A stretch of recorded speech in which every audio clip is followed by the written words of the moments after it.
Obrigada. Obrigada. Boa noite, pessoal. Tudo bem com vocês? Eu vou me apresentar e depois eu queria que vocês me contassem um pouquinho de vocês, até para mim direcionar essa aula, para ficar bem interessante, tá? Então, eu sou fonoaudióloga, tá? Trabalho com a parte de neuroaudiologia, então trabalho com a parte da audição e compreensão do que se escuta, processamento auditivo, com a parte de aprendizagem, memória, atenção, tá? E espero que a gente possa trocar um pouquinho de saberes aqui, deixar essa aula bem interessante e participativa. Vou convidar vocês a poderem falar, não precisa ser por mensagem, podem falar mesmo durante a aula. Quanto mais participativa, acho que mais interessante para todos, tá? Ficar um momento de aprendizagem assim mais descontraído, tá bem?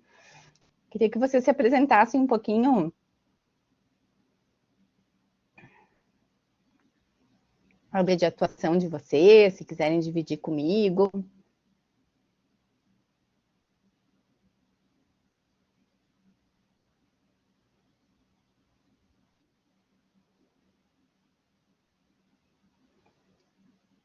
A Kaune está sem microfone.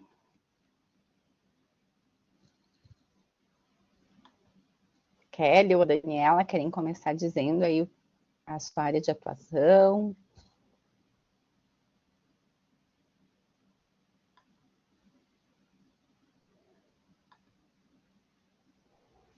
Bem, então, pessoal, é o seguinte. Primeiramente, eu quero passar algumas mensagens para vocês. Vocês já devem ter tido contato com o bloco 1, né? Já devem ter aberto, tem as telas narradas, o e-book ali no bloco 1, e vocês vão ter uma tarefa, né? Para desenvolver ali. Vou até abrindo a tarefa de vocês aqui, que é um quiz, tá? São questões que vocês vão responder, tá? E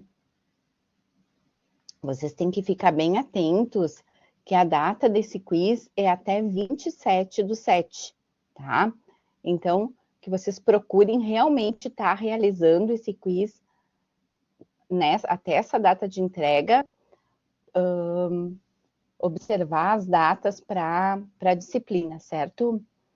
Vi aqui que a Kaune é pedagoga, trabalha com desenvolvimento profissional e tem uma irmã atípica. Ok. Então, acho que essa aula vai ser bem legal para a gente poder conversar também. Kelly? Oi. Bom, vou me apresentar então. A Kawane já está comigo aí também, já. A Jane, eu não lembro de alguma outra aula. Eu sou de Porto Alegre, moro em Cachoeirinha, tenho um marketplace, né? Foi assim que eu acabei ganhando a pós em neurociência, né? Foi trabalhando com o La Salle lá numa disciplina e me encantei muito por todo esse universo assim, né, da neurociência, tudo que mesmo que eu optei pela aplicada na gestão de empresas, hoje eu vejo que eu poderia ter feito também, né, não direcionado assim, porque é bem interessante. Então eu estou bem encantada com tudo que a gente tem visto até agora no curso, assim. E acho que esse tema teu, né, com relação atípico, né, eu acho que é super importante, porque acho que a gente hoje tem um olhar melhor para isso, né, para todas as pessoas que vivem nessa condição. E, então é isso. Obrigada. Muito bem, bem-vinda. Mais alguém quer falar um pouquinho da sua área de atuação?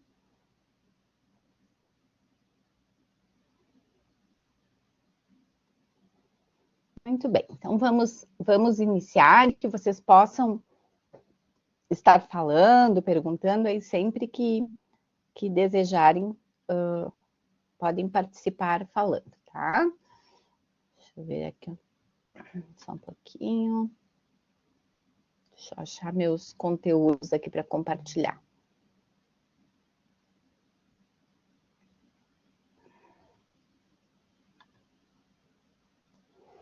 Gente, eu tô super gripada. Se eu começar a tossir, vocês me deem um desconto. Então, nossa disciplina, neurodiversidade, neurodesenvolvimento típico e atípico. Esse primeiro dia é um pouquinho mais pesado dessa disciplina. Tem bastante conteúdo, tá? Que a gente vai falar um pouquinho mesmo de como se dá o neurodesenvolvimento do cérebro, enfim. Eu sempre gosto de iniciar essa aula com a gente diferenciando aí algumas questões, né? Então, a gente vai falar um pouquinho sobre a diferenciação de síndrome, tá? Então, uma síndrome é um conjunto de sintomas, né, parecidos, que acontecem ao mesmo tempo no paciente e definem um estado clínico daquele paciente, associado a um problema relacionado à saúde, mas que nem sempre tem causas descobertas. As causas também podem ser diversas. Enquanto a doença tem uma causa definida, então eu tenho uma laringite, é uma bactéria que está aqui na minha laringe e fez uma infecção. A síndrome nem sempre tem uma causa definida. Então, também são denominadas síndromes algumas alterações as quais ainda nos estudos não conseguiu se compreender as causas, tá? Transtorno é um estado alterado de saúde, mas nem sempre está ligado a uma doença. Então, na maioria dos casos, está relacionado à saúde mental, ao funcionamento do cérebro, né?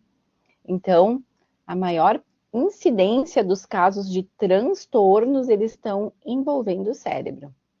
Ele leva ao comprometimento em ações do dia a dia,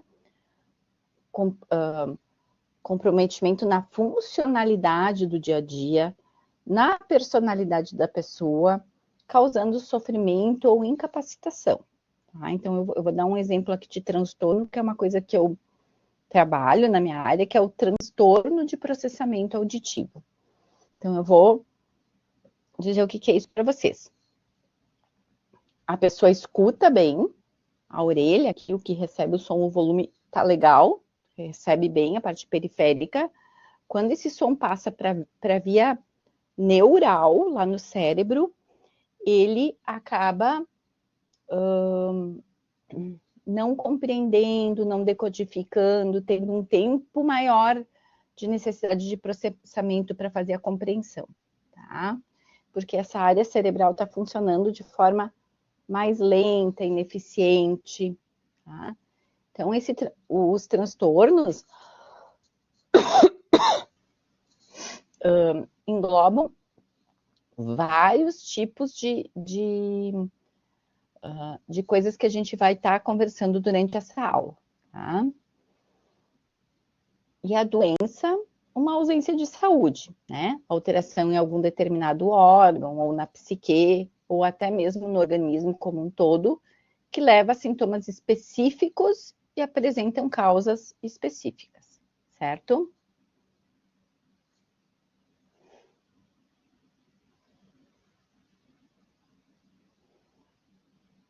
Então, é importante, a gente usa às vezes a palavra dificuldade, às vezes a palavra transtorno, né?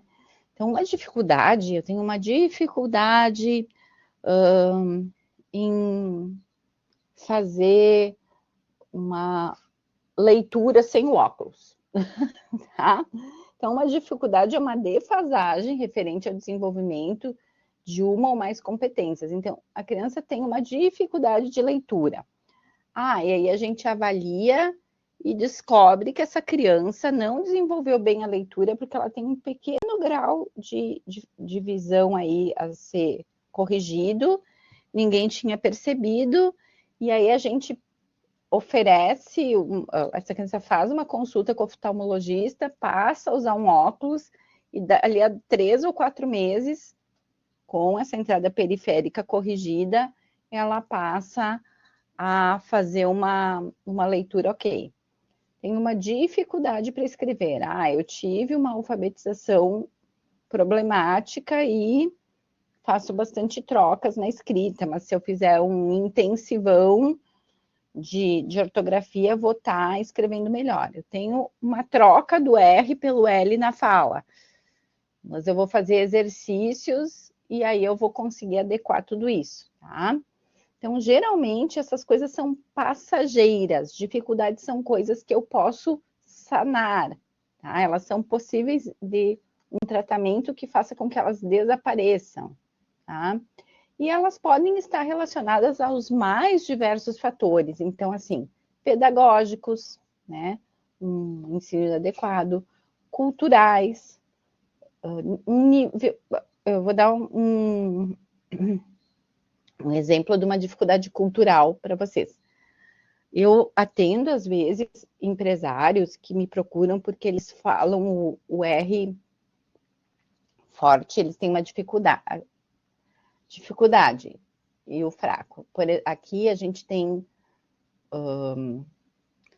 bastante imigração italiana e que ainda falam o dialeto.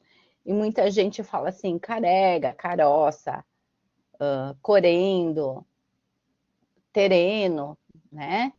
E isso é um jeito de falar aprendido, então não é nem um problema de fala, tá?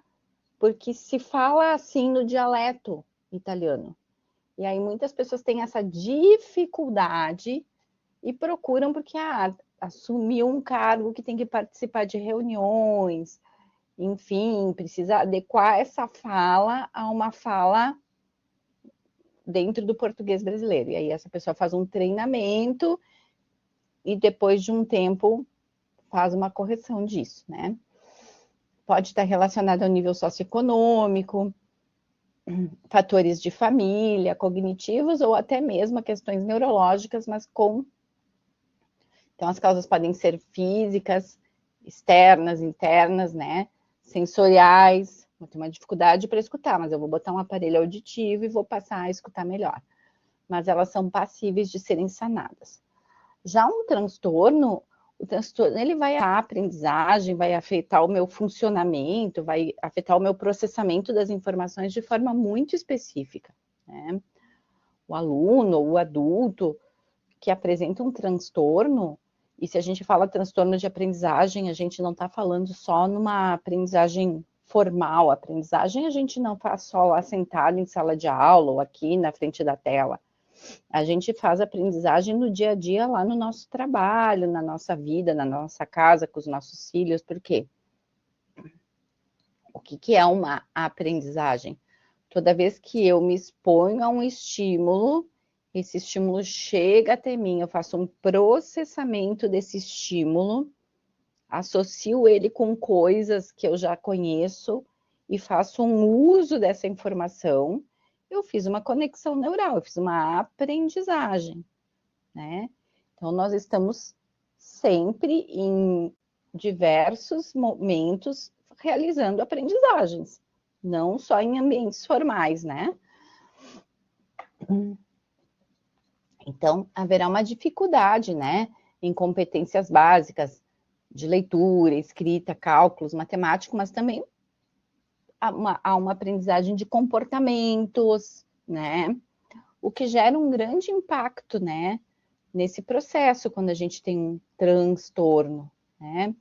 O diagnóstico de transtornos, eles englobam avaliações feitas por especialistas, né? E de acordo com o DSM-5, o transtorno de aprendizagem, por exemplo, tem como origem disfunções neurobiológicas ou genéticas e está relacionado a distúrbios neurológicos.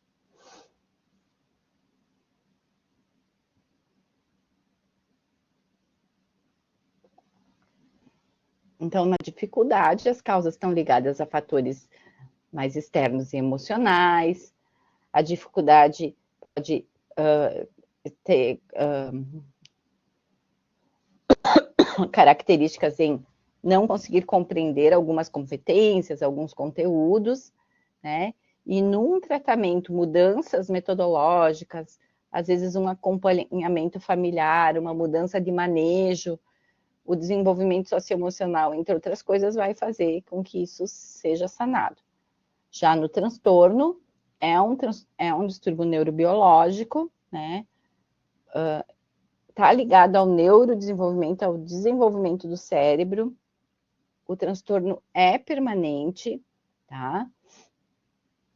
Então, por exemplo, uma dislexia é um transtorno. A gente pode deixar essa pessoa escrevendo muito melhor, melhorando muito a sua competência leitora, mas para sempre ela terá dificuldades, déficits em leitura e escrita, tá? O tratamento de um transtorno, ele necessita de um acompanhamento regular de um ou vários especialistas, né? Com uma abordagem específica para estimulação daquelas áreas em defasagem. Aqui a gente está usando o aluno na sala de aula, mas isso pode, pensando no adulto, né?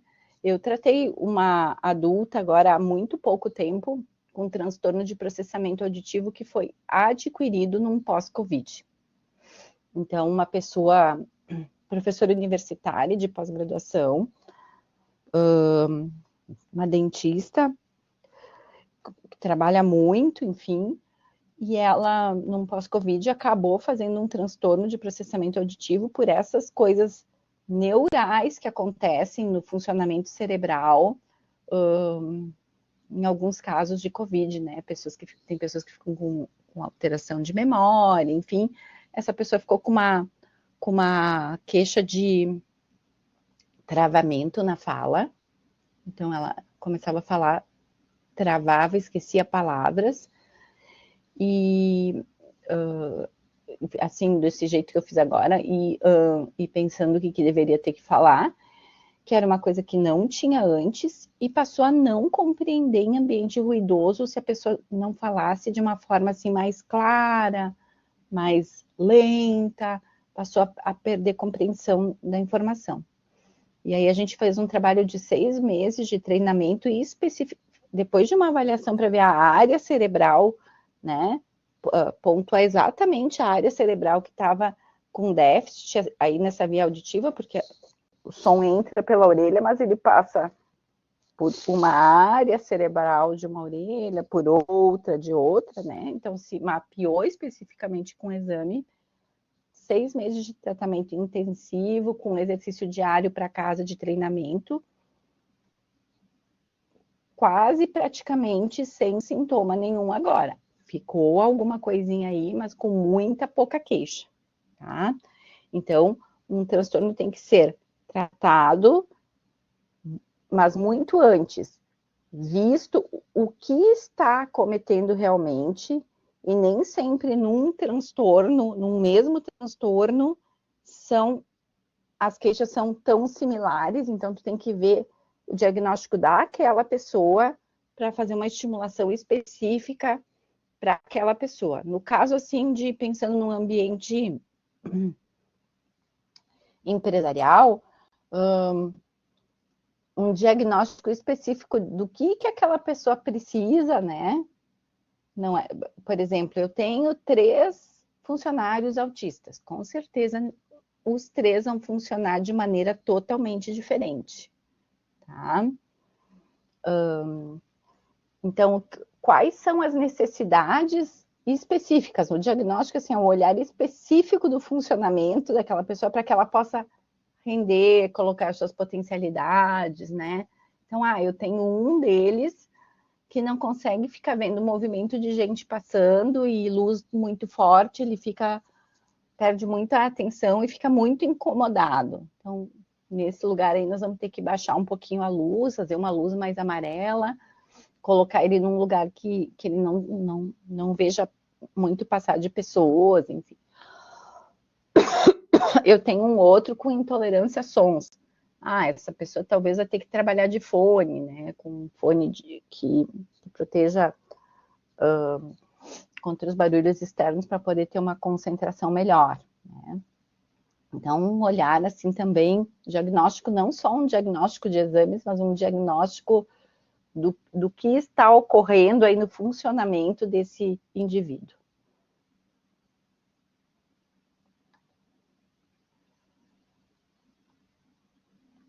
Então, gente, o nome da disciplina lá diz neurodesenvolvimento típico e atípico, né? E aí a gente começa a discutir assim, o que é normal? Será que é possível a gente responder essa pergunta do que é normal? O que é normal para vocês? O que é um ser humano normal? O que é um momento da casa de vocês que está normal, né?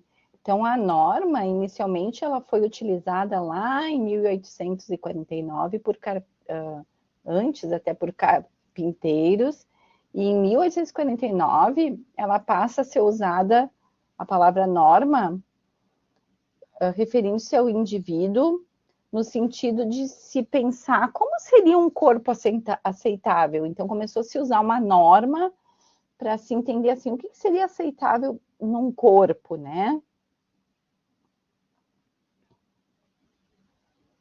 E aí passou a se ter, a partir desse período, né, muitas estatísticas, mensurações, parâmetros, como o próprio QI, que é o coeficiente de inteligência, apareceu a curva do sino, a teoria da eugenia, né, e elas trazem todo um novo sentido para essa palavra norma, para esse sentido do normal, né. Então, a curva do sino, né, não vou aumentar ela. A gente usa para as mais diversas coisas, então a gente vê ali, ó, por exemplo, a maioria das pessoas da minha família tem cabelos pretos. Então elas estão ali no topo da curva. Mas existem algumas pessoas com cabelo castanho claro e outras escuro. E quase nenhuma pessoa com cabelo loiro ou com cabelo branco, enfim. Então, a norma é uma curva estatística. A maioria da população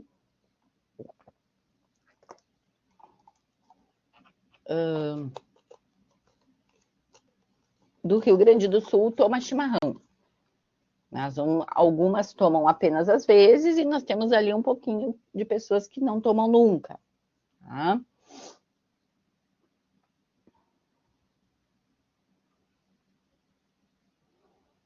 Então, dentro de todas essas normatizações, né, vieram algumas coisas a nos ajudar muito, algumas coisas que nós usamos até hoje, como o coeficiente de inteligência, por exemplo, se eu tenho que dar um diagnóstico de dislexia, né, que é aquele transtorno de leitura e escrita mais grave que existe, tá?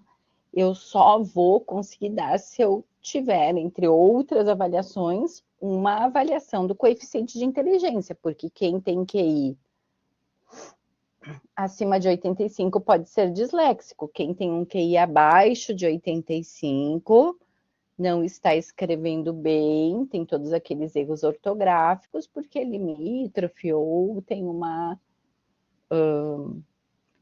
inteligência inferior, enfim, tá? Então, a inteligência ela pode ser mensurada através de testes que vão compor esse coeficiente de inteligência, mas será que esse QI, essa medida de inteligência, ela vai dizer se a pessoa vai ter um sucesso pessoal e profissional? Será que então todas as pessoas com um QI maior são pessoas que vão ter mais sucesso e as com um QI menor terão menos sucesso pessoal e profissional? Ou será que um conjunto de fatores, como coisas do próprio indivíduo, a motivação do indivíduo, coisas do funcionamento desse indivíduo, seu autocontrole, a empatia, o meio que ele está inserido, mesmo que ele não tenha o maior QI, vão fazer com que ele seja mais bem sucedido que uma pessoa com um QI muito alto e que não consiga, por exemplo, se relacionar com o outro, né? Então, se tu for intelectualmente brilhante, mas emocionalmente inapto, talvez essa medida de QI não tenha nenhum impacto no teu sucesso profissional e pessoal, né? Então, muitas são as coisas aí que estão englobadas num neurodesenvolvimento, né? Então, eu deixei aqui as medidas de QI para vocês terem conhecimento, quem não tem conhecimento disso. Então, quando se faz uma avaliação de QI, a gente recebe um coeficiente, né? Como se fosse uma nota, né? Mas é um coeficiente dentro de como a gente foi naquela bateria de testes aplicados, que pode ir de muito rebaixado, limítrofe, médio inferior, médio, médio superior, superior, muito superior, tá? Então, assim como a gente tem pessoas com transtorno do neurodesenvolvimento, e muitas delas, a maioria delas, que estão com QIs médio inferior, limítrofe, ou até muito rebaixados, a gente também tem pessoas com transtornos do neurodesenvolvimento, próprias crianças autistas, que têm QIs muito acima de 130. Eu tenho um menininho agora no consultório com diagnóstico de autismo, QI 138, e agora a gente conversou com o neurologista para reavaliar, nós vamos encaminhar para reavaliação, porque a gente acha que ainda é acima disso, tá? E ele lê e escreve desde os 3 anos, com 5 anos ele está falando japonês, e tudo aprendeu sozinho. Lê e escreve em português e em inglês já, está falando japonês, né? Mas não tem muita facilidade, por exemplo, em se relacionar na escola com os amigos, né? Então, com os coleguinhas. Então, assim, alguns ganhos e algumas perdas, né?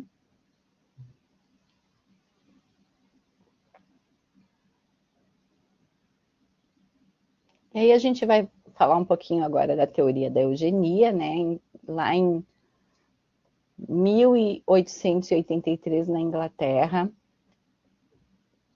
nasce essa teoria, que ela foi constituída como uma ciência que pretendia, que defendia que um cruzamento mais seletivo poderia aprimorar a raça humana, né? Então, vamos cruzar pessoas inteligentes, vamos cruzar pessoas, sei lá, com melhor eficiência emocional, enfim. Então, na Inglaterra vitoriana, né, lá em 1883, esse cientista, que era um biólogo, ele era primo do Darwin, o Francis Galton, essa pessoa ela estava encantada com todos os estudos de hereditariedade, e naquele momento histórico, um momento diferente de agora, onde vários avanços, um momento assim de boom nos avanços da ciência física, a sociedade ela recebeu coisas muito diferentes nessa época, passou a conhecer ferrovias, surgiu a luz elétrica, o telefone, né? Então, os cientistas eles queriam também que esses avanços eles passassem para o aprimoramento da espécie, né? Eles tinham um sonho que isso seria uma coisa maravilhosa. Ele tinha o objetivo também de permitir que as ciências biológicas acompanhassem, né, tudo isso que estava explodindo nessa época. Então, no século XX, essa teoria ela passou a se disseminar pelo mundo, ela ganhou bastante relevância nos Estados Unidos. E nos Estados Unidos, o momento histórico também era diferente, né? Os Estados Unidos estavam recebendo uma massa muito grande de população dos campos para a cidade. Então, as cidades estavam ficando inchadas de pessoas. Tinham europeus chegando nos Estados Unidos. E esse inchaço nas cidades também trouxe muita violência para o país. Então, havia um problema nas grandes cidades nesse momento. Os cientistas, então, eles passaram a se interessar mais por essa questão de hereditariedade, além das características próprias físicas, cor do olho, mais gordo, mais magro, tem essa doença, não tem essa doença. Mas eles passaram a se preocupar com as características propriamente pessoais, as características de comportamento, o que na época eles chamavam de vagabundagem, né? Os próprios gostos, como a pessoa se comportava, ou até mesmo a própria debilidade mental, né? Como era chamado as questões de inteligência.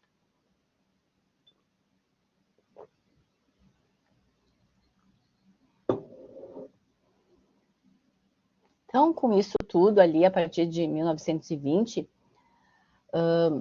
em diversos estados americanos, começou a se permitir a esterilização de pessoas que eles acreditavam não estar dentro da norma, né?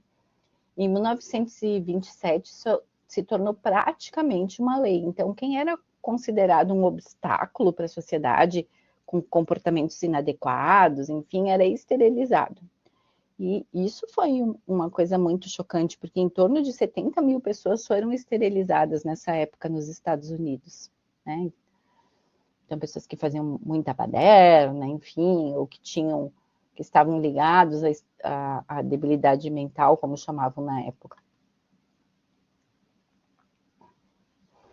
O problema é que essa teoria ela eclodiu mundialmente, se legitimou, né, e culminou nessa questão da pureza racial, que é tão relacionada hoje ao Hitler, tendo como desfecho o Holocausto, né? Uma tragédia para a humanidade.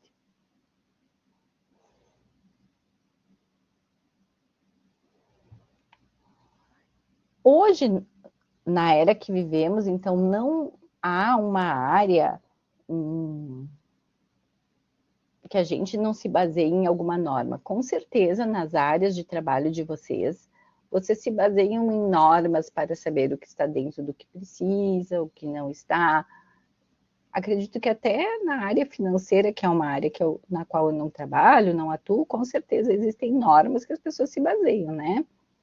Então, nós temos, por exemplo, a gente realiza os nossos exames de rotina, nossos exames de sangue, e lá nos nossos exames existem normas para que se entenda se a gente está ou não dentro de um esperado para ter saúde. Existem normas de comportamento. Então, assim, eu não vou chegar num escritório que eu nunca fui e sentar na mesa em vez de na cadeira, enfim, do dono do escritório, por exemplo, né? Nós temos normas de comportamento e convivência social. Nós temos normas de inteligência, as medidas de inteligência. Nós temos normas de um peso ideal para que se tenha saúde, né? Então, essas mensurações, elas vieram para nos ajudar em muitas coisas também, né?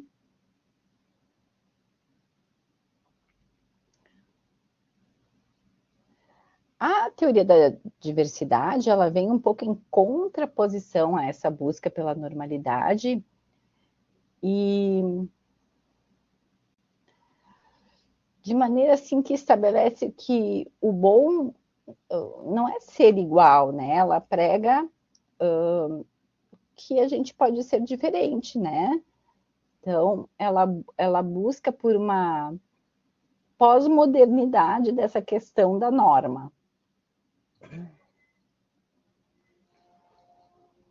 Então, a diversidade humana, ela vem apresentando cada vez mais nuances. Nós vivemos numa era, né, de muitas quebras de paradigmas, com coisas difíceis de entender, e correndo o risco de se perder o significado mais superficial e subjetivo. Então, aquilo que é diverso, diferente, múltiplo e variado, né? Isso é diversidade. O atual período histórico fez com que houvesse muito mais complexidade dentro da diversidade humana do que essas simples definições, né, que a gente tenta esclarecer. Então, nós temos a diversidade nas mais várias áreas, diversidade na cultura, diversidade biológica, ambiental, ecológica, a neurodiversidade, que é a diversidade do cérebro, que é o que a gente vai discutir aqui nessa aula, entre outros. Então, nesse paradigma de diferente, de diverso, o proposto é não hierarquizar as diferenças e compreender que nenhum grupo humano ou social é melhor que outro. A cultura, gaúcha, com toda a sua as nuances, é diferente da cultura nordestina, mas nenhuma é melhor que a outra, né? E essa constatação, esse entendimento contribui para a construção de direitos sociais. Diante disso, nós vamos entrar para o desenvolvimento neural, para a neurodiversidade propriamente dita, tá? Então, o desenvolvimento humano, ele passa por diversos estágios, desde o nascimento até a sua vida adulta, né? Então, ele inicia-se lá na fertilização do óvulo, o ovócito feminino pelo espermatozoide, onde são conduzidas substâncias, produções de genes, e esse processo envolve a modificação que se transforma uma célula em duas novas células em diversas células, né? A maioria das transformações e do desenvolvimento, elas ocorrem antes mesmo do nascimento. Então, desde a fecundação com uma célula até o bebê pronto ali para o nascimento, a quantidade de células que se desenvolvem, né? Então, uma transformação muito grande. Por isso, esse período pré-natal, antes do nascimento, é um período muito importante, sensível, crítico, no sentido de garantir que todas as etapas aconteçam de forma adequada, que elas sejam cumpridas em sua totalidade, para que não hajam manifestações no sentido de gerar patologias, né? Então, todo esse processo da formação do indivíduo, que parte através de uma única célula, é um dos fenômenos que a biologia vem pensando muito e desperta sempre muito interesse de estudo. E houve muito crescimento do entendimento disso na biologia. Então, muitos avanços em estudos citopatológicos, estudos das células, estudos histológicos e embriológicos. E a genética molecular, né, teve participação muito grande para que a gente conheça como isso acontece hoje de maneira muito mais elaborada. Então, a genética embriológica, estudando as células embrionárias que atuam na produção de milhares de substâncias, na produção de proteínas, hormônios, vão ditar o ritmo que controla todo o processo cronológico do desenvolvimento.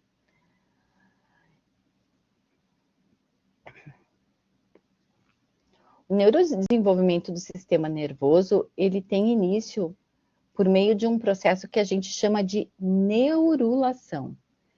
Esse processo que finaliza por volta da 4ª semana de vida uterina. Então, o óvulo é fecundado, lá na 4ª semana se finaliza a neurulação, tá?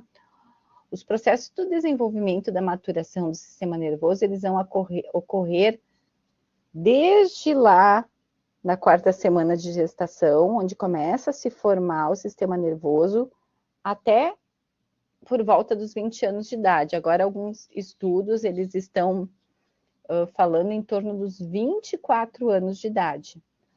O nosso cérebro, ele vai se formar de trás para frente, de dentro para fora, tá? Sendo que a última parte a ficar pronta é o cérebro frontal. Essa parte do cérebro que é o nosso programador, que é o nosso efetor de atos.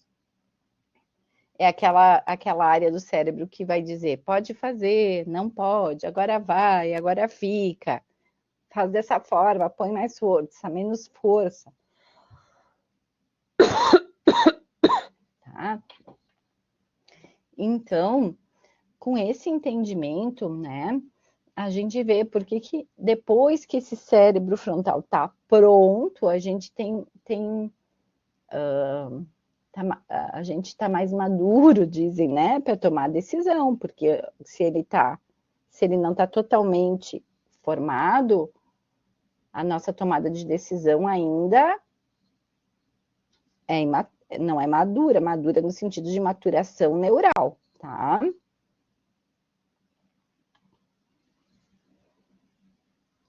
Então, o cérebro do bebê, ele continua se desenvolvendo mesmo após o nascimento. Um bebê nasce e ele está pronto. Os 3 primeiros anos de vida, o cérebro do bebê, ele está muito aberto a receber todos os estímulos sensoriais e ambientais, né? Então, para que o desenvolvimento cerebral, ele tem um input após o nascimento pela via de linguagem. Então, a primeira área, né, de grande desenvolvimento é a área de linguagem, que é a área temporal.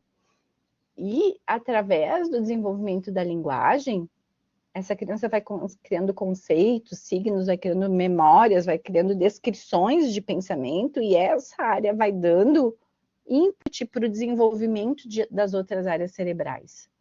Tá? Então, é só inicialmente que ela se desenvolve antes, ou com mais eficiência. E é ela que vai dar o input, e aí chega um momento que todas elas passam a se desenvolver como um todo. E aí, a gente pensando nesse neurodesenvolvimento pós-nascimento, no momento onde as crianças nascem, e ao invés do cuidador conversar, cantar música, sorrir, tá aqui no celular, né? Então, essa criança, ela vai aprender aquilo que ela recebeu de estimulação. Então, se essa criança socialmente não recebeu uma boa estimulação, se ela não tiver relacionamento adequado com o outro, ela também não vai fazer conexões neurais para fazer um relacionamento social. Se essa criança tiver um cuidador que não fala com ela, um cuidador quieto, muito quieto, se ela não tiver estímulo de fala, ela vai ter um atraso na fala e na linguagem, né? Então, todas as experiências desses 3 primeiros anos de vida, elas são importantíssimas, e depois experiências da vida como um todo, né? Mas a gente fala que os 3 primeiros anos de vida são os inputs sensoriais para o desenvolvimento, são o boom desse desenvolvimento neural, né? Então, estímulos dados por pais, cuidadores, profissionais preparados podem gerar modificações nas conexões desses neurônios, influenciando em muitas áreas do desenvolvimento cerebral da criança. Um exemplo disso é assim, a gente diz, tem muito déficit de atenção hoje, por exemplo. Não tem tanto quanto tinha antes. Nós temos melhores meios de diagnosticar? Sim, mas não é só isso. Antigamente, uma educação mais rígida, as pessoas elas acabavam tendo que ter mais rotinas, seguir rotinas, rigidez para aquilo que elas tinham que fazer. Esse cérebro frontal ele era super estimulado para isso, né? E as estimulações para que o cérebro se desenvolva, elas são de fora para dentro. O cérebro ele não faz as conexões lá sem receber estímulos externos. Então, a gente tinha pessoas aí que iam ter déficits de atenção piorados, né? Que iam ter dificuldades piores, mas que foram tão bem estimuladas por terem rotinas muito específicas, uma criação mais controlada, que as coisas se modularam um pouquinho melhor, né? E numa criação muito mais solta, esse cérebro que já não está maturando para saber posso, não posso, vou, não vou, faço, não faço, pulo, não pulo, vai maturar de maneira como foi estimulado, né? Então, competências de mobilidade, sensoriais, competências auditivas, de manipulação de objeto, competências afetivas e emocionais, competências de comunicação da criança, elas podem ser decisivamente influenciadas pelos estímulos do ambiente e pelas pessoas que nos cercam.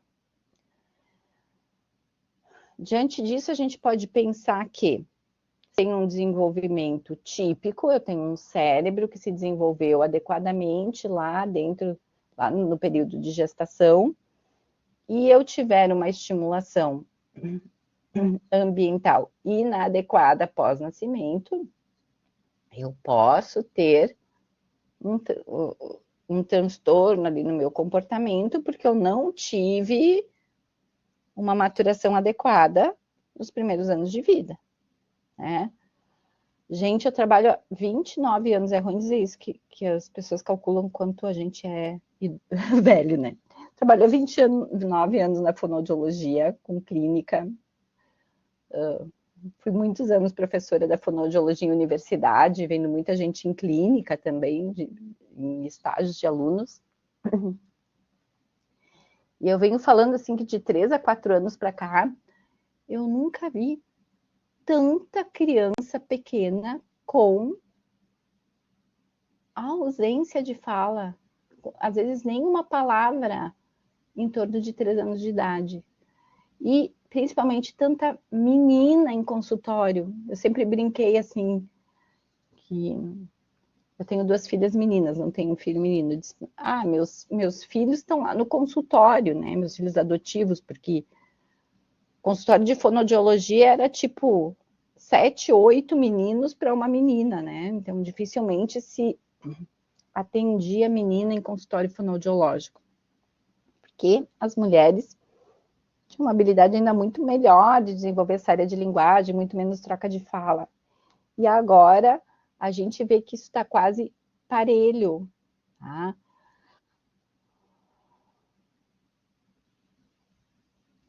Por falta de estímulo.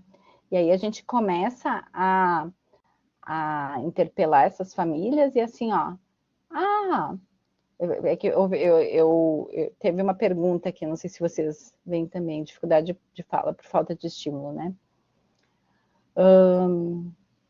A gente começa a tentar entender o que está acontecendo nessa família. A família deixa a criança lá com alguém que é cuidador, ou a mãe fica junto, mas a mãe está sempre no celular, na hora da refeição ou do cuidado, quando a criança já está um pouquinho menor, ela já está ali no vídeo, e a gente pede, mas por que está no vídeo na hora da refeição? Vocês não sentam juntos, não conversam sobre o alimento, tu não vai ajudando, ensinando, que já pode estar pegando mesmo que derrube a colher. Não, se não tiver o celular, não come. Como se não tiver o celular, não come? Não, ele chora. Se não tiver o celular, ele chora, grita, esperneia e não come. Eu enviei um texto hoje para vocês, que eu vou sugerir que vocês possam ler esse texto. Nós desde que começamos a medir a inteligência do ser humano, a gente vê uma progressão na inteligência. Os filhos, desde então, são sempre um pouco mais inteligentes que os pais, né, no desenvolvimento humano, biológico. E agora nós estamos entrando numa era em que nós vamos começar a ter uma regressão. Começou a se ver que a gente entrou numa era que tudo vem tão pronto, que a gente tem que fazer menos conexões, né? Que o nível de inteligência vai começar a decair. Leiam esse texto que eu mandei hoje no e-mail que eu mandei para vocês. E pensem um pouquinho sobre isso e sobre o impacto que a gente vai ter sobre a humanidade, desenvolvimento do cérebro futuramente. Tá? Acho que é uma coisa assim a gente pensar muito seriamente. Kelly. Tu estava falando agora, né, essa questão da linguagem das crianças, né? Aqui na minha casa, eu tenho 2 meninos e a gente sempre conseguiu fazer, né, por uma questão de logística, uma das refeições juntos, os 4. Eu, meus filhos Maravilhoso. e meu esposo. Claro que a gente sabe que não é a realidade da maioria das pessoas, mas a gente sempre tentou fazer ou almoço ou janta. Normalmente era janta que era no início, depois a gente conseguia fazer o almoço. E aí eu tenho uma irmã que é só por parte de pai e a gente não tinha muita convivência. E aí ela veio passar as férias comigo, até para a gente tentar ter essa convivência. E aí, um dia ela disse assim: Nossa, eu fico impressionada como vocês conversam na hora do almoço, nas férias, né? Daí eu, tá, mas como é que é na tua casa, né? Que meu pai se separou da mãe dela, né? Então mora só ela e a mãe. Ela disse: Não, eu pego o meu prato e vou pro meu quarto assistir TV e comer. E a minha mãe fica na sala vendo TV e comendo. Daí eu falei: Mas vocês não conversam na hora do almoço aqui em casa? Não tem TV, não tem celular, não tem nada. Ela disse: Não, eu vi, porque vocês falam o tempo inteiro. Então, assim, só para trazer, assim, numa mesma família, né, assim, né, a realidade muito diferente. E isso foi uma das coisas que me chamou muita atenção. Eu comecei a perguntar, às vezes, para as pessoas se elas faziam esse exercício, né? Porque na minha casa, quando meus pais eram casados, a gente sempre sentou uma das refeições e a gente sempre contava o dia como é que tinha sido. Então, só para ilustrar, né, que como isso hoje em dia não acontece, porque a minha irmã, nossa, a diferença é bem grande, mas assim, ela achou estranho a gente conversar durante a refeição. E fazendo um adendo a isso, e obrigada pela tua contribuição, gente, vamos pensar que importante é esse momento da mesa no desenvolvimento, não só da criança pequena, mas também para o adolescente, enfim, e até para o idoso de forma geral. Vou tentar colocar isso em todas as áreas da vida, tá? Olha só, na mesa a gente tem aquilo que é o prazer básico do ser humano, que é aquilo que deixa o cérebro muito feliz, alimento. Alimento descarrega muita dopamina lá no cérebro. Dopamina ajuda a gente não só ficar feliz, mas fazer aprendizagem. Tá? Então é um momento muito rico de aprendizagem. Na mesa, na criança, a gente vai estar trabalhando a pega, a motricidade, vai estar trabalhando a linguagem, o relacionamento social, o olhar um para o outro, o olhar, né, não só de cruzar o olhar, mas de olhar o que o outro está fazendo. A gente vai estar trabalhando uma alimentação consciente, porque quem está comendo na frente da TV ou na frente do celular não está vendo o que está comendo, não está tendo prazer com o alimento e pode vir sim a desenvolver um transtorno alimentar, né? Então a gente vai estar trabalhando na criança o ficar sentado. Como é que uma criança que não senta para comer vai ficar sentado um dia numa sala de aula ou depois vai ficar sentado num trabalho, esse adolescente? Né? Vai permanecer um tempo fazendo aquela mesma coisa. E aí, já na adolescência, se a gente teve um hábito de conversar com os nossos filhos, contar o que a colega disse, contar o que aconteceu no dia. Se a gente teve esse hábito pela vida, é muito mais fácil que esse adolescente que já está mais sozinho, que já está com grupos diferentes, que já está se colocando às vezes em situações que tem que pensar, posso mesmo fazer isso ou não, né? Em situações que às vezes podem ser de risco, como é que ele vai conversar com um pai, com uma mãe, se ele nunca teve a experiência, se ele nunca teve a aprendizagem lá no cérebro dele de que essa conversa pode acontecer? Não é na adolescência que ele vai começar a conversar, né? Então, e hoje se sabe muito que para a gente viver bastante com memória, tem pontos cruciais, que são a gente não estar inflamado, tentar, né, ter um corpo não inflamado, fazer exercício físico, se alimentar de forma adequada e ter convívio social. Eu sempre digo, eu vou dar um exemplo da minha casa, né? Meu sogro tem 96 anos, tá? E ele tem um neto e 2 filhos que moram muito próximos à casa dele. E o meu sogro, ele ainda trabalha à tarde, ele tem uma fábrica de calçados, ele vai toda tarde trabalhar, mas de manhã faz já 2 anos que a gente conseguiu convencê-lo a ficar em casa. Porém, todos esses filhos e o neto que mora ali perto da casa dele almoçam na casa dele. A pessoa que fica com ele de manhã faz almoço para todo esse grupo de pessoas. O que eu sempre digo para o meu marido, que deixa ele com essa memória tão boa, que ele ainda tem, tão boa quanto já foi, né? Mas essa pessoa, assim, alegre, de bem com a vida, porque ele tem relacionamento social, né? A hora do almoço é sempre uma festa ali, né? Depois ele vai lá para o trabalho de tarde, enfim, né? E de noite, de manhã, fica com a pessoa que acompanha ele. Então, esse momento mesa, criar este momento mesa numa família, é muito mais do que as pessoas estarem próximas. É estimular muitas coisas que vão ser importantes para a vida como um todo, né? Enfim. Esse mundo, ele está mudando para um jeito, assim, muito... Nós vamos ter que ter uma volta, né?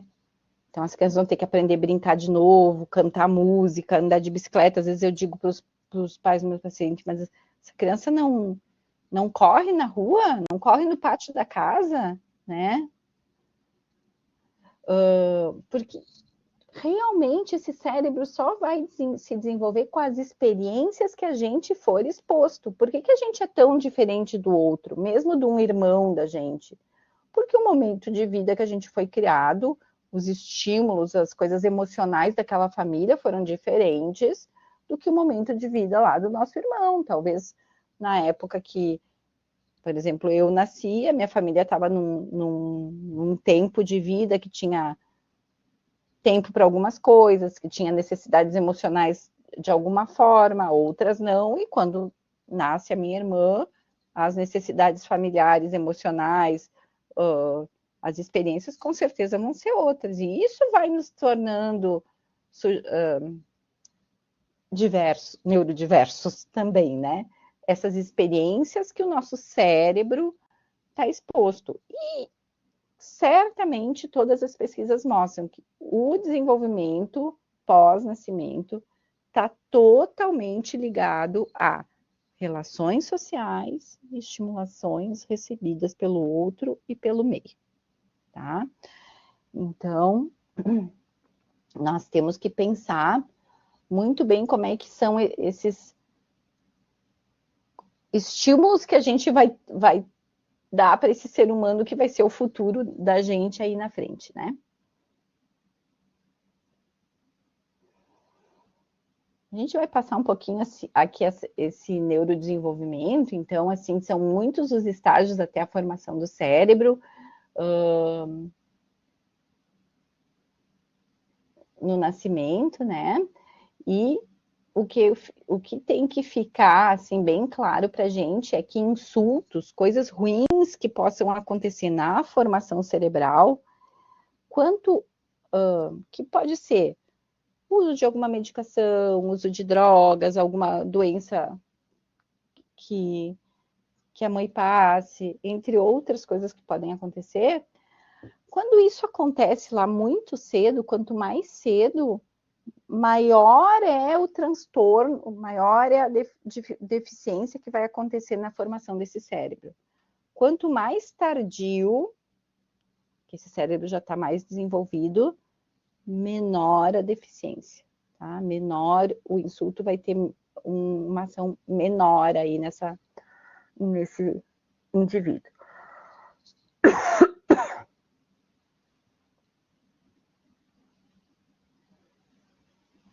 Então, vamos entrar aqui no neurodesenvolvimento típico e atípico.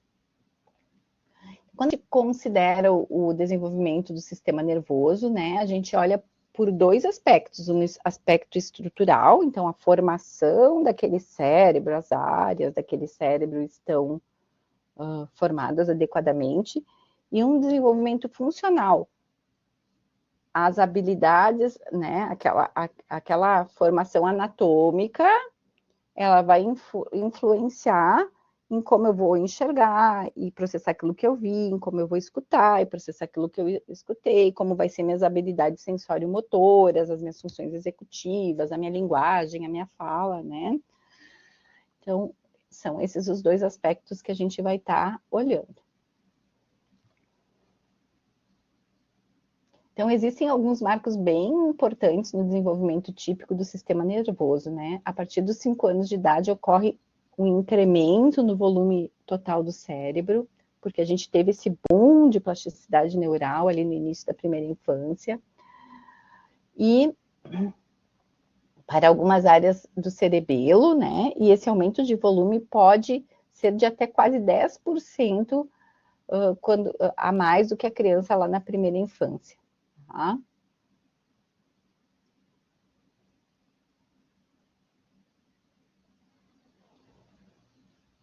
E a gente também tem que destacar que áreas que suportam visão, audições, funções sociomotoras se desenvolvem mais rapidamente na infância, naquele período de boom de plasticidade neural, né?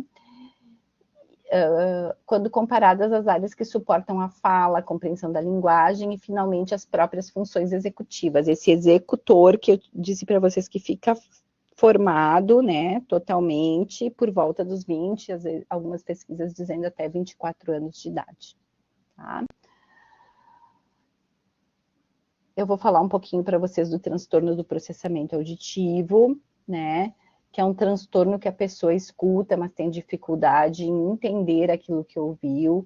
Esse transtorno pode ser mensurado através de uma avaliação que a gente chama teste de processamento auditivo, que é feito por fonoaudiólogos que trabalham ali com a parte neural da audiologia, com neuroaudiologia, né? Então, são pessoas que mesmo escutando bem, pedem muito para repetir, dão respostas inconsistentes ou inapropriadas àquilo que foi ouvido, têm dificuldade de compreender a linguagem, principalmente se tem barulho no ambiente, tem um delay, demoram mais tempo para responder a questões orais, muito distraídos, tem dificuldade de manter a atenção auditiva, em seguir orientação em comandos complexos, então mais de 2 ordens, né? Dificuldade em localizar da onde veio o som, dificuldade em segmentar rimas, sons da fala, habilidades musicais muito pobres, dificuldade de leitura e escrita e problemas de aprendizagem. O transtorno de processamento auditivo ele está relacionado a outros transtornos de aprendizagem e ele pode ser uma comorbidade tanto no autismo quanto no TDAH. Os transtornos eles podem aparecer comórbidos nas pessoas, tá, pessoal? Nem sempre a pessoa tem um transtorno só, tá?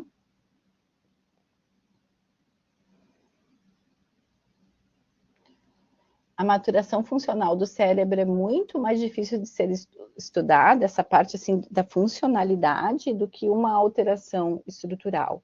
Muitas vezes,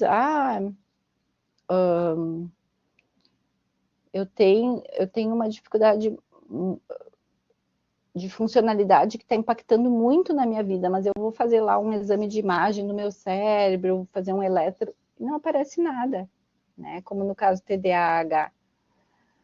Mas é na funcionalidade, então, às vezes são algumas coisas estruturais tão mínimas ali no cérebro, tão menores, que num exame não aparecem, mas que numa avaliação de funcionalidade vão estar presentes.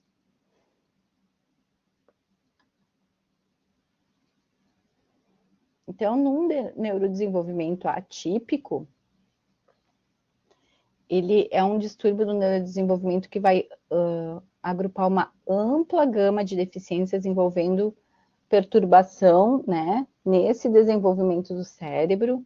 Essa definição vai agrupar problemas, podem ser de nível neurológico, psiquiátrico, em algumas síndromes genéticas raras, paralisia cerebral, anomalias dos neurônios, esquizofrenia, autismo, transtorno de déficit de atenção, ou só de atenção, ou com hiperatividade, epilepsia, distúrbios na comunicação oral ou escrita. No neurodesenvolvimento atípico do sistema nervoso, os estudos vêm mostrando diferenças anatômicas e funcionais, que variam amplamente de acordo com o tipo do distúrbio que se manifesta. Então, às vezes, a gente não consegue ver anatomicamente alguma coisa muito clara, mas quando faz a avaliação funcional, a gente consegue ter resultados. Então, entre essas anomalias observadas, né, no neurodesenvolvimento atípico, a gente observa anomalias na região frontal do cérebro, que o nosso cérebro, gente, é assim, ó. Aqui é uma entrada, a parte de trás aqui é onde entram as informações, entram os estímulos, entram as coisas ambientais. Aqui é o nosso processador, né? Aqui é onde a gente vai processar aquelas informações recebidas, compreender, comparar com outras informações que a gente tem lá. E aqui é onde a gente vai dar a resposta, né? Esse nosso cérebro frontal. É o nosso executor, né?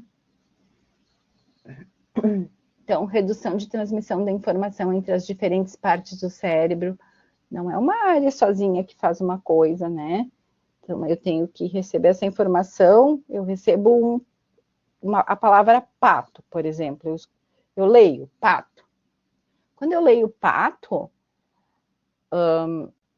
o P, o A, o T e o O, eles vão por um lado do meu cérebro, aquela letra, para mim decodificar que letra é. E para o outro lado do meu cérebro, para mim relacionar um som. E aí, eles vão para as áreas de memória, para mim me lembrar o que é um pato. Ah, é um pássaro, tem pena, né? Eu vou vendo a minha simbologia. Então, são várias áreas cerebrais que entram em ativação para uma tarefa, né? Então, a redução de transmissão de informação entre uma área e a outra vai deixar o nosso processador aí muito lento. Atraso na maturação de neurônios, redução do volume do cérebro como um todo, redução de algumas regiões no volume específicas do cérebro, redução de substância cinzenta ou do volume de substância branca. Gente, eu só vou pedir uma licença. Eu tenho um gato que não pode ver porta fechada. Ele vai derrubar a porta do meu quarto.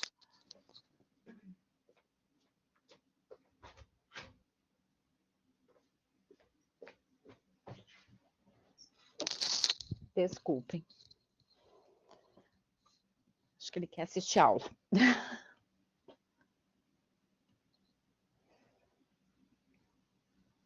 Então, entre os transtornos do neurodesenvolvimento, né, a gente pode citar o transtorno do déficit de atenção por hiperatividade, transtorno do espectro autista, deficiência intelectual, distúrbios de aprendizagem, entre outros distúrbios do neurodesenvolvimento, tá?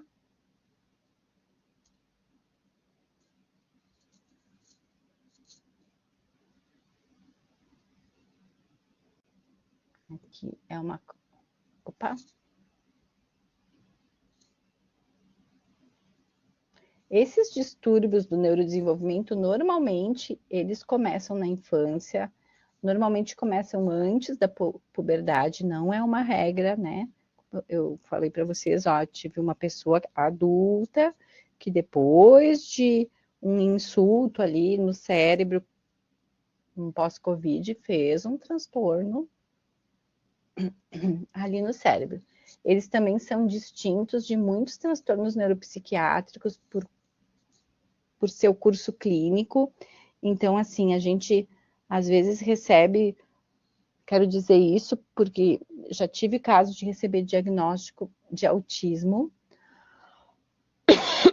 de uma adolescente que quem fechou o diagnóstico não fez o diagnóstico diferencial com outros transtornos ali psiquiátricos que poderiam acontecer, porque a gente tem lá, para ter esse transtorno eu tenho que ter essa característica, essa característica, essa característica, essa característica, essa característica. Está escrito ali descrito no DSM ali o que eu preciso ter. Mas, se a gente for se aprofundar no DSM como um todo e estudar ele adequadamente, a gente também vai ver. Mas precisa fazer diagnóstico diferencial com isso, com aquilo, com aquilo, com aquilo. Porque os transtornos também eles podem ter características muito parecidas, né? E nesse caso aí que eu falei para vocês, essa pessoa tinha uma fobia social, tá? Que foi tratada com medicação e que está muito bem obrigada, né? Então, às vezes, né, o peso de um diagnóstico errado, né? Então, eu sempre digo, a gente tem que procurar profissionais bem confiáveis e estudiosos para fecharem diagnósticos, né? Os distúrbios também no neurodesenvolvimento, eles são caracterizados, né, por estarem muitas vezes associados a deficiências neurocognitivas. Eles afetam o indivíduo na sua funcionalidade, eles vão ter um impacto na vida, né? E eles são mais comumente, não é que são só, né? Eles são em todos os sexos, mas mais comumente afetados o sexo masculino, tá? Gente, eu vou fazer um intervalo aqui na nossa aula e eu vou pedir para vocês agora, se tiveram dúvidas até aqui. Querem colocar alguma coisa? Tudo ok? Tá bem.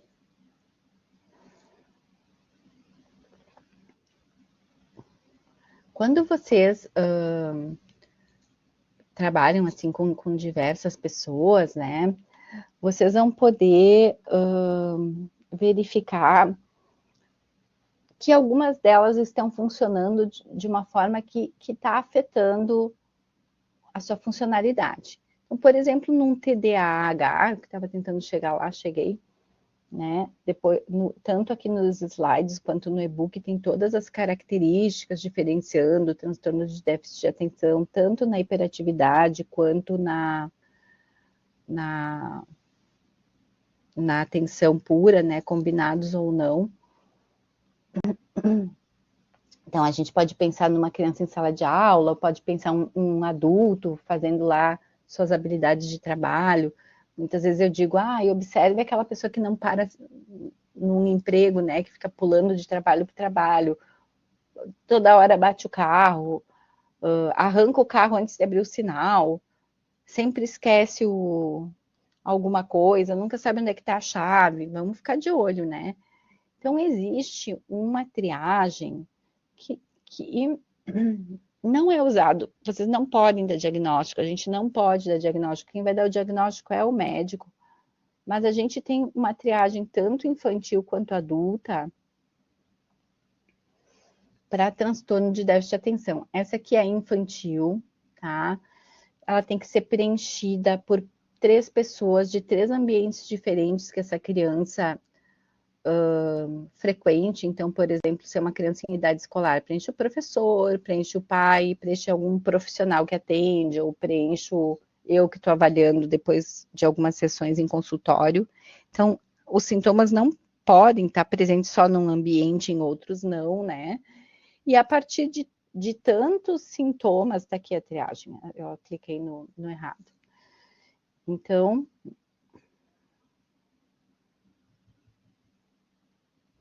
havendo 6 ou mais itens marcados no bastante ou demais para a parte de atenção, ou 6 ou mais para a parte de hiperatividade, opa lá, vamos mandar avaliar, tá?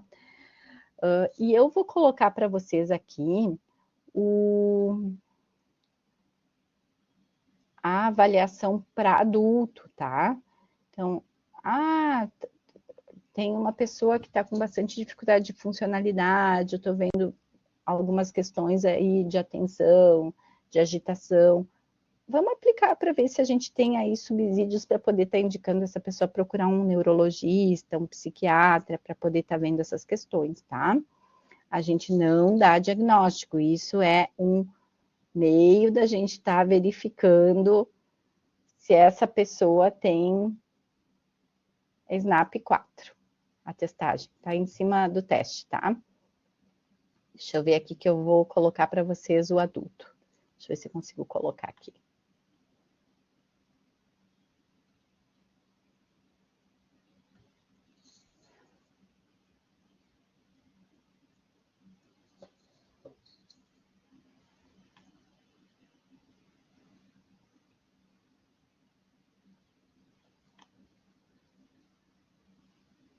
Aqui é um.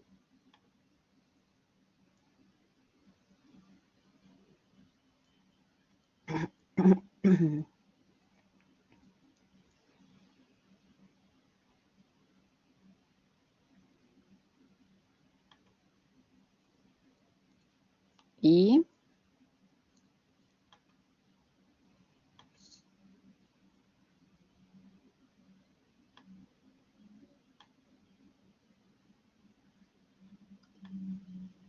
acho que é esse que eu compartilhei, o adulto.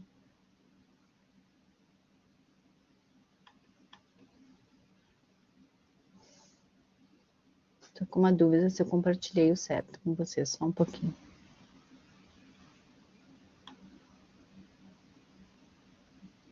É aquele ali que eu compartilhei.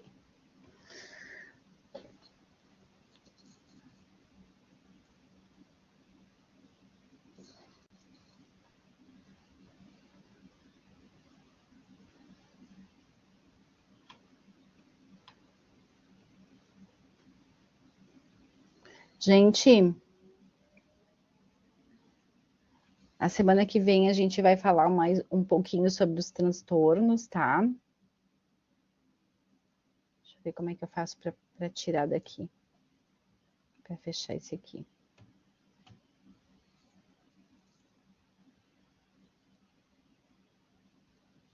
A semana que vem a gente vai falar mais sobre os transtornos. Eu queria saber se vocês têm alguma colocação, alguma dúvida da aula de hoje.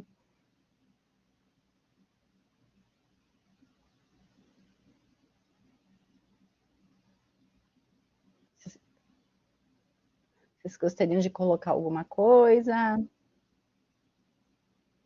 Espero que vocês tenham aproveitado o conteúdo. Vou relembrar para vocês que vocês precisam fazer a tarefa lá do quiz no tempo correto, olhem as datas, deem uma olhada no material, tá? E Daniela, pode compartilhar, por favor. Tu vai compartilhar aqui na conversa ou tu quer falar sobre... Tu vai compartilhar com o pessoal aqui no... Ah, ok. Certo. Muito obrigada, Daniela. A Daniela deixou um material aqui para compartilhar com vocês também, tá? Gente, vou dar uma olhadinha também depois, tá, Daniela? Gente, mais alguma coisa sobre a disciplina? Tudo ok para vocês? Então, vou liberar vocês. Desejar uma boa noite, agradecer que vocês me assistiram, tá? Espero que tenham aproveitado.